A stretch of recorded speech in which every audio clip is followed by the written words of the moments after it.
Abu Dhabi के वली अहद शेख खालिद बिन मोहम्मद बिन जायद Al Nahyan दौरा पाकिस्तान मुकम्मल करके रवाना। वज़ीर-ए-आज़म शहबाज शरीफ ने मौज़िज़ मेहमानों को अलविदा किया। सदर मुमलिकत ने वली अहद शेख खालिद बिन मोहम्मद बिन जायद अल नहयान को निशान पाकिस्तान से नवाजा। शेख खालिद बिन मोहम्मद जायद अल नहयान के दौरे पाकिस्तान में मुत्तहिदा अरब अमारात और पाकिस्तान के दरमियान मुख्तलिफ शोबों में ताउन के मुआहदे किए गए।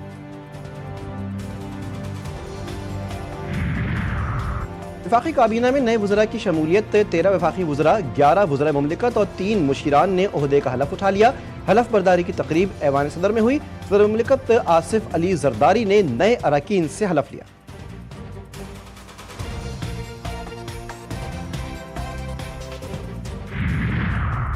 और वज़ीर आला सिंध की ज़िले सरबराही मुस्तफ़ा कत्ल केस पर अहम इजलास से कराची पुलिस चीफ ने केस में अब तक की पेशरफ से आगाह किया। वज़ीर आला ने पुलिस की कारकर्दगी पर सवालिया निशान उठा दिए। सुस्त रवि और नाकिस कारकर्दगी पर मुलव्विस पुलिस अफसरान के खिलाफ एक्शन लेने का फैसला।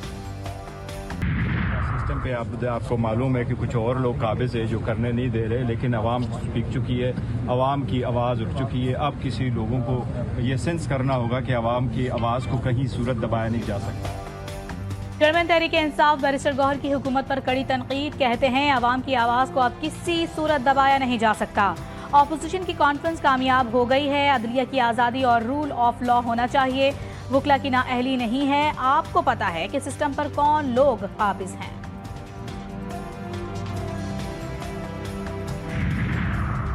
पानी पीटीआई से अडियाला जेल में मुलाकात का दिन। मुलाकात शेड्यूल होने के बावजूद पीटीआई रहनुमाओं की मुलाकात नहीं करवाई गई। ऑपोजिशन लीडर उमर अयूब की तनकीद, कहा अडियाला जेल के बाहर खड़े रहे, मुलाकात नहीं करवाई गई। जेल ट्रायल की समातों की लंबी तारीखें डाली जा रही हैं।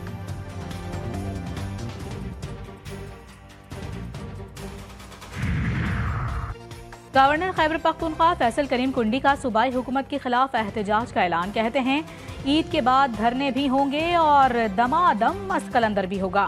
फिर हम बताएंगे कि सूबाई हुकूमत किसानों, मुलाजमीन और बल्दियाती नुमाइंदों को कैसे हक नहीं देती। सूबे में बद इंतजामी और करप्शन की इंतहा है। ये अंजुमन फारगान है, इनको करने दें जो करते हैं।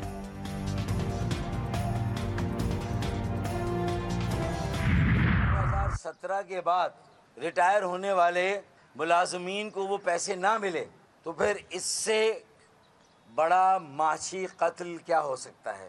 2016 के बाद बतदरीज आहिस्ता आहिस्ता जो MQM कभी इन इदारों को चलाती थी। KMC के 10,000 मुलाजमीन रिटायर्ड, वाजिबात 8 साल से अदा नहीं किए गए। कराची के शहरियों का इस्तेहसाल हो रहा है। MQM रहनुमा डॉक्टर फारूक सत्तार कहते हैं वफाकी हुकूमत का भी कहीं न कहीं कसूर है। MQM कभी सिंध के इदारों को चलाती थी, इदारों का कंट्रोल हमसे छीन कर सिंध के वडेरों को दिया गया।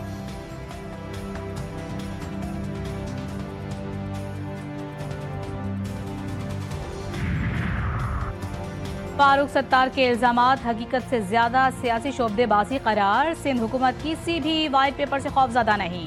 MQM रहनुमा को पहले हकाइक और आदाद शुमार का मुतालिया करना चाहिए था। सीनियर सूबाई वजीर शर्जील इनाम मेमन का फारूक सत्तार को जवाब। प्रेस कॉन्फ्रेंस में शर्जील मेमन का खवातीन को मुफ्त स्कूटी बाइक्स देने का ऐलान, कहते हैं जिन खवातीन के पास लाइसेंस होगा वो इस स्कीम की अहल होंगी। जॉब करने वाली खवातीन और तालिबात भी मुफ्त स्कूटी बाइक्स हासिल कर सकें।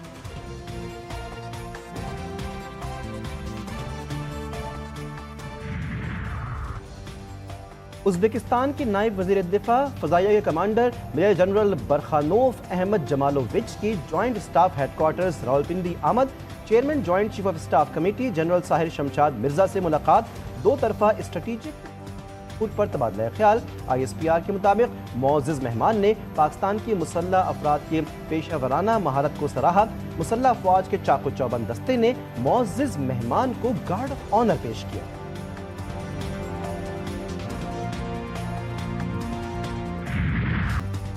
फैंटास्टिक ऑपरेशन स्विफ्ट रिटायर्ड को 6 साल मुकम्मल। पाकिस्तानी अवाम के आज़म और मुसल्लह अफवाज की पेशा वराना महारत का मुजाहिरा। भारतीय जारहियत का पाकिस्तान ने दंदान शिकन जवाब दिया। 2 भारतीय लड़ाका तैयारे मार गिराए। भारतीय पायलट अभिनंदन को गिरफ्तार भी किया, चाय भी पिलाई। जज्बा खैर सगाली के तहत वापस भारत के हवाले किया। भारत आज भी अपनी शिकस्त को भूल ना पाया। अस्करी क़यादत का अफवाज को ख़ैर तहसीन, मुसल्लह अफवाज के गैर मुतज़लज़ल हौसले, प्रोफेशनलिज्म और कुर्बानियों को सराहा। ISPR की जानिब से जारी पैगाम में कहा गया, ऑपरेशन स्विफ्ट रिटार्ट भारत की बिला जवाब जारहियत के खिलाफ एक मजबूत और मोहताज जवाब था। ऑपरेशन ने पाकिस्तान को अपनी खुद मुख्तारी और इलाकाई सालमियत के तहफ़्फ़ुज़ के अज़्म को एक बार फिर साबित किया। मुसल्लह अफवाज किसी भी खतरे का मुकाबला करने के लिए मुकम्मल तौर पर तैयार।